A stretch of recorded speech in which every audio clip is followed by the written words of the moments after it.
Aujourd'hui, c'est Pâques et je pense que tu aimes particulièrement le chocolat. Chocolat noisette, chocolat blanc, je m'égare. Toutefois, je ne pense pas que tu aies trouvé de lapin dans ta maison ce matin.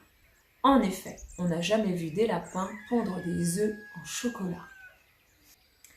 Tu l'as bien compris, aujourd'hui, on va parler de Pâques. Alors, pour commencer, on va se lancer un premier défi. Tu vas faire venir un lapin chez toi et ensuite tu lui diras au revoir. Parce que le but, c'est de comprendre aujourd'hui la vraie signification de Pâques. Défi numéro 1. Tu vas choisir des objets dans ta maison. Tu vas les assembler entre eux pour finalement former un lapin. J'ai lancé le défi à tous les moniteurs et voici plein de lapins sortis de leur terrier.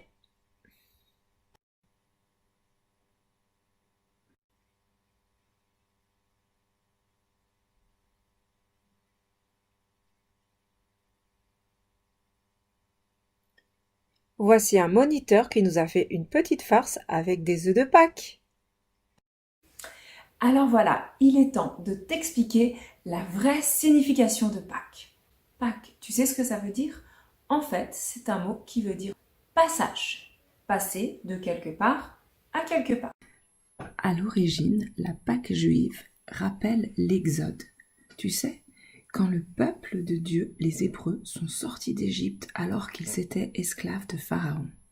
Donc, aujourd'hui, encore, les Juifs célèbrent le passage de la captivité à la liberté et ils célèbrent la délivrance donnée par Dieu. Lors de cette fête juive, il y a un repas pour se rappeler que Dieu a délivré son peuple de l'esclavage. On y mange de l'agneau pour se rappeler le sang de l'agneau qui marquait les portes des maisons des Hébreux pour les protéger de la mort. Je ne t'en dis pas plus, tu peux aller lire cette histoire dans le 2e livre dans la Bible qui s'appelle Exode au chapitre 12. Pâques, pour les chrétiens, c'est le passage de Jésus de la mort à la vie. Oui, il est mort, mais il est ressuscité, il est revenu à la vie. Nous fêtons donc notre passage de la mort à la vie avec Jésus. Oui, nous méritions la mort à cause du péché, mais Jésus a payé le prix à notre place en mourant sur la croix. Et par sa résurrection, il nous offre la vie éternelle. Quelle bonne nouvelle! En fait, Pâques, c'est une histoire d'amour. C'est Jésus qui te dit « Je t'aime ». J'ai une petite charade pour vous. Alors, ce que je vous propose, c'est d'aller chercher peut-être un crayon, un petit bout de papier, et ce sera plus simple. Voilà, j'espère que vous avez tous trouvé de quoi noter. La charade que je vous donne, c'est mon premier. C'est le nom qu'on donne d'habitude au premier étage d'un immeuble. Mon deuxième, c'est le participe passé du verbe savoir. Ça, c'est un tout petit peu plus difficile. Mon troisième, c'est une note de musique.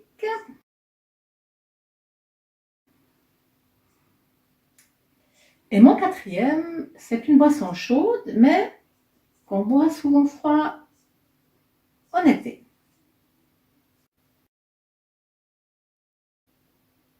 Voilà, vous avez trouvé? On continue. Alors, mon dernier est arrivé à Jésus. Vous avez trouvé? C'était pas trop difficile? Je vous laisse encore un tout petit moment pour réfléchir. Alors, je vais vous donner la réponse. Alors, mon premier, c'était ré, su, si, été. Ce qui donne ressuscité parce que Jésus est ressuscité à Pâques. Alors, j'espère que vous avez tous compris, que vous avez tous trouvé surtout. Et puis pour ceux qui n'ont pas trouvé, c'est pas grave, vous trouverez une autre fois. Alors, normalement, vous avez reçu une enveloppe dans votre boîte aux lettres. Les palmiers et les baobabs, vous avez reçu ceci. Et les moots, vous avez reçu cela. Maintenant, Myriam va nous expliquer le bricolage aux palmiers et aux baobabs. Et puis ensuite, nous verrons Ginette nous faire un petit coucou pour les moots. Alors, retournons chez Myriam. C'est parti! Vous avez déjà entendu beaucoup de choses sur Pâques, mais je vais continuer en vous racontant l'histoire de Pâques telle qu'elle est décrite dans la Bible. Alors pour ça, les palmiers et le baobab ont reçu une maquette qui nous a gentiment été mise à disposition par l'agence C, avec laquelle on va faire notre bricolage. Alors on ne va pas le faire tout de suite, mais je vais simplement vous expliquer comment faire, ce sera plus simple. D'abord, vous enlevez tout le carton qui est autour. Et là, qu'est-ce qu'on a? On a une croix. Une croix, pourquoi? Parce qu'on parle de la croix à Pâques, de Jésus qui a fait quelque chose pour nous. Alors, ce que je vous propose en premier, vous voyez des petites languettes blanches. Alors, je vous propose de toutes les plier. Ensuite, vous prenez la colle blanche de préférence, ça collera un tout petit peu plus vite. Alors, vous mettrez la colle sur les languettes blanches, là aussi, sauf à l'endroit où il y a le trou. Là, vous ne faites rien. Vous mettez assez de colle. Ensuite, vous le retournez. Et puis, là, au milieu, on a quelque chose de noté. Alors ça, on va le mettre contre la table. C'est marqué « Jésus est vivant. Il est ressuscité des morts. » Alors, ce qu'on fait, c'est qu'on lève cette languette-là, et puis on prend les deux où il n'y avait pas de languette. Et on colle, là aussi, et là aussi. On colle, on tient bien ensemble. Voilà. Et ensuite, une fois que c'est collé, on prend les deux autres languettes, et on colle bien. Là, une fois que c'est bon, on met encore la colle sur les languettes qui restent, et on ferme, et on aura un cube. Alors moi j'en ai déjà préparé un qui est là, et j'ai aussi mis la pierre dedans. Alors, Pâques, qu'est-ce que c'est? Pâques, c'est l'histoire de Jésus, le Fils de Dieu. Alors Jésus, il a passé beaucoup de temps à enseigner ce qui est noté dans la Bible. Il l'a enseigné à ses disciples, il l'a enseigné au temple, il l'a enseigné à plein de monde. Mais comme il savait beaucoup de choses, les chefs et les prêtres qui travaillaient dans le temple, ils sont devenus jaloux. Et ils se sont dit, ah, non, ça va pas aller comme ça. On va le tuer. On va le tuer, ce n'est pas possible. Et puis, qu'est-ce qui est arrivé un soir? Ils ont envoyé des gens munis d'armes chercher Jésus. Ils l'ont arrêté et ils l'ont amené au tribunal. Et là, qu'est-ce qui s'est passé? Plein de gens sont arrivés en disant des mensonges, en disant des choses que Jésus n'avait jamais dites. Et donc, ils ont commencé après à le taper, ils ont commencé à le gifler, ils ont commencé à lui mettre une couronne sur la tête avec des épines, ils l'ont tapé dessus, ils l'ont fouetté, ils l'ont tapé, ils étaient vraiment horribles avec lui. Et puis, comme les gens ont cru ce qui avait été dit, tous les mensonges, à un moment, ils ont dit, il faut le crucifier, il faut le crucifier. Et ils l'ont emmené pour être crucifié. Et là, qu'est-ce qu'ils ont fait? Ils ont pris 2 brigands qu'ils ont aussi crucifiés. Et ils ont mis Jésus au milieu pour faire croire qu'il était comme les brigands. Mais c'est pas vrai. Jésus, il a fait que des bonnes choses. Il aimait les gens. Il avait de l'amour pour tous ceux qu'il rencontrait. Là encore, les gens, quelqu'un avait cloué une pancarte où c'était noté « Jésus, le roi des Juifs ». Et ça, c'était le vendredi. Tout ça, c'est arrivé vendredi. Et tout à coup, à midi, tout est devenu noir, mais noir, mais noir, comme en pleine nuit. Et puis, à 3 heures, Jésus, il est décédé. Et là, la terre a tremblé. Les rochers se sont fondus en deux. Des gens qui étaient morts sont revenus à la vie. Et là, je peux vous dire que les gens ont eu peur. À côté de lui, il y avait plein de soldats. Et quand ils ont vu ça, ils se sont dit oui, Jésus il est vraiment le Fils de Dieu. Après le soir, un ami de Jésus est venu l'enlever de là où il était, crucifié, et il l'a mis dans une tombe. Il y avait une grosse pierre qu'il a roulée. Et parce que les chefs des prêtres avaient peur que Jésus puisse repartir, qu'on le vole, ils ont dit aux soldats, il vous faut rester devant pour être sûr que personne ne va voler son corps. Et le dimanche matin, tout à coup, il y a un énorme tremblement de terre.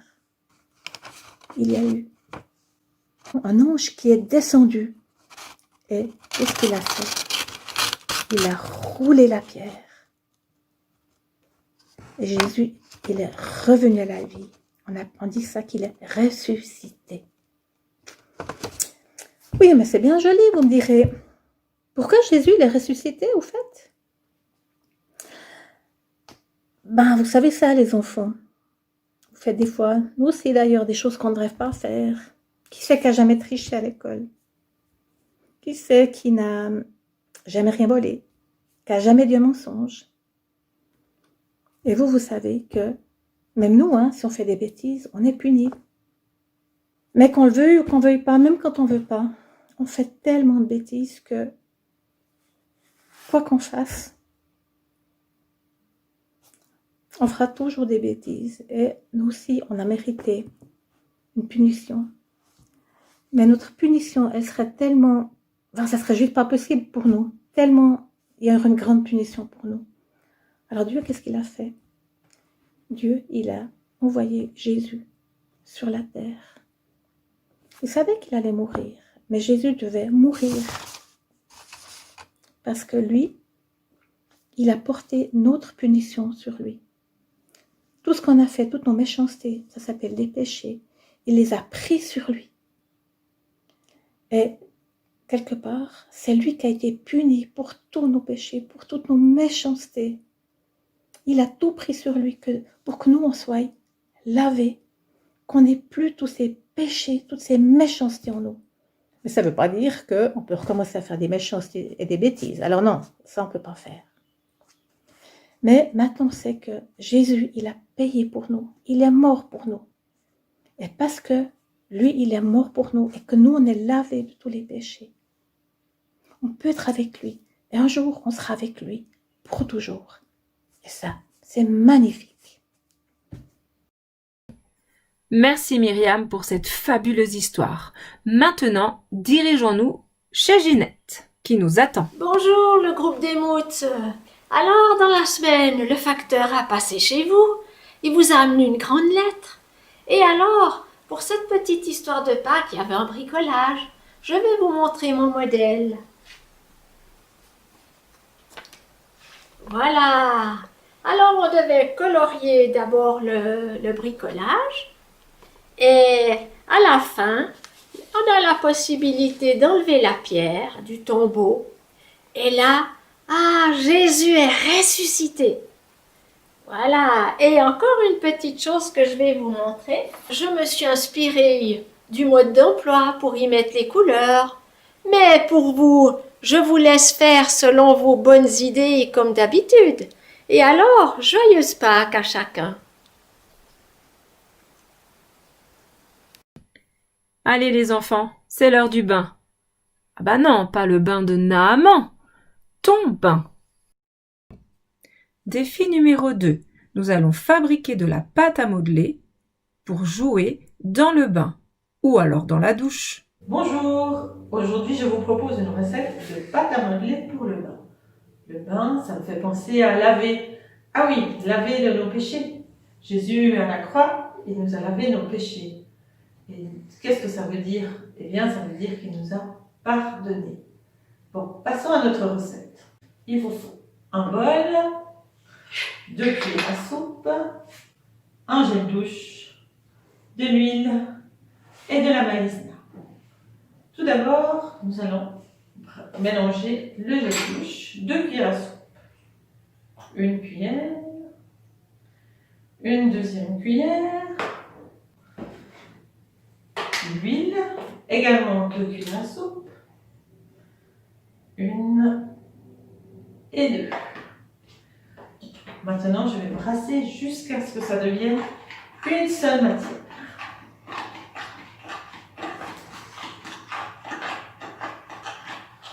Et voilà, regardez, après quelques secondes, nous avons un joli liquide unique. Nous allons y ajouter la maïzena pour faire notre pâte à modeler. En principe, 4 à 5 kg. Mais il faut y aller gentiment. 1 cuillère, 2 cuillères, 3 cuillères, et je vais brasser pour voir ce que ça donne.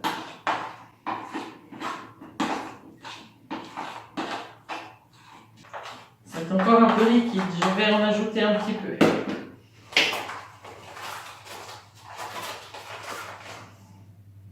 Et encore une. Et une petite dernière. Voilà, quand votre pâte est bien prête, vous pouvez la sortir, faire une jolie boule et ensuite confectionner la forme que vous voudrez.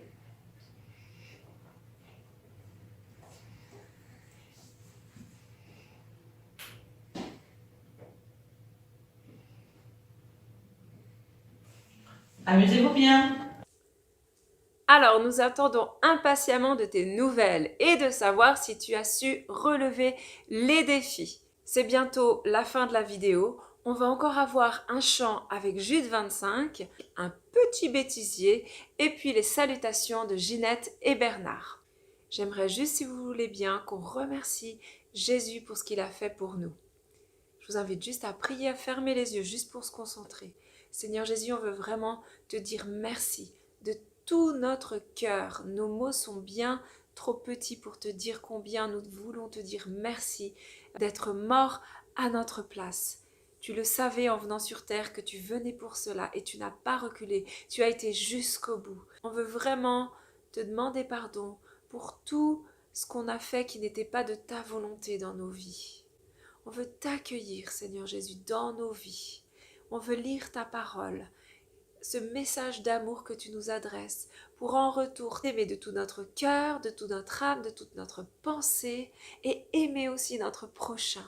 Merci de nous aider chaque jour. Et Seigneur, on veut te prier pour tous ceux qui souffrent, autant physiquement, dans leur corps que intérieurement, Seigneur Jésus, que tu puisses les guérir. Merci parce que tu agis puissamment dans nos vies. Amen. Je vous invite encore à penser un instant à ce que Jésus a fait pour nous avec ce chant de Dominique et Elsbeth. Et puis, on vous dit, avec les moniteurs, à tout bientôt.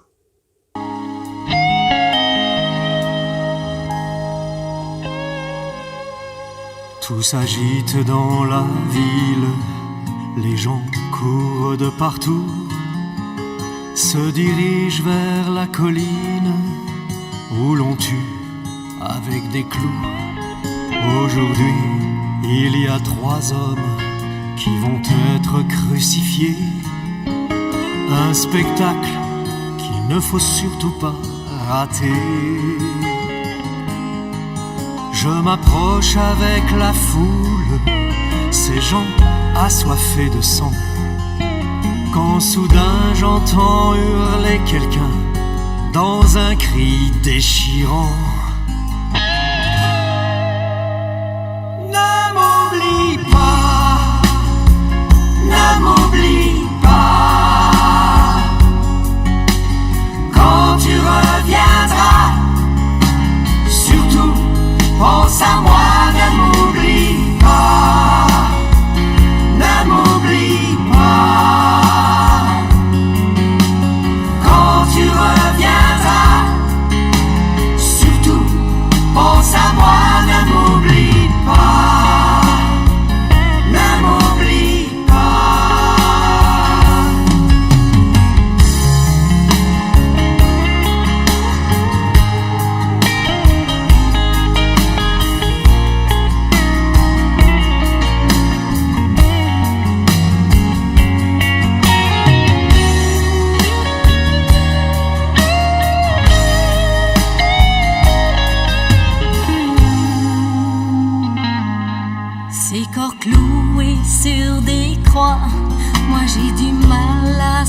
réconforter.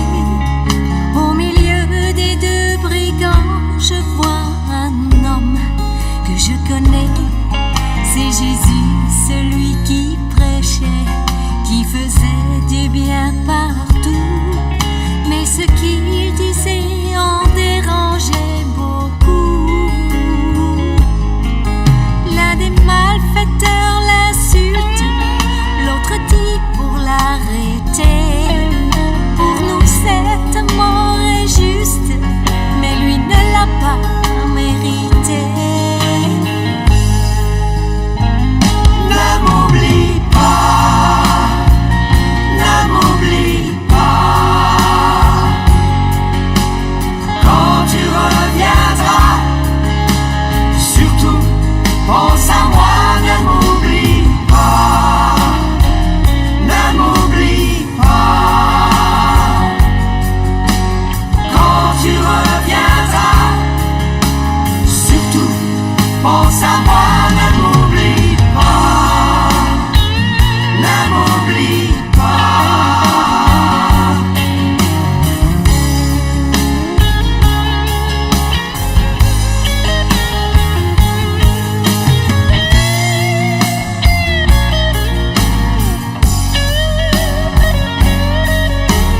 Quand tu reviendras, surtout pense à moi, ne m'oublie pas, ne m'oublie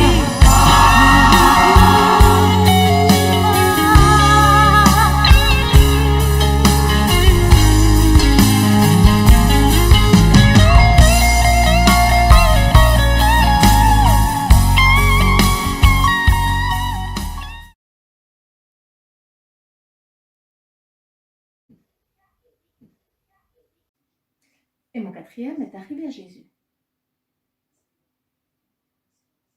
Non, c'est mon dernier. C'est faux. C'est faux, c'est faux.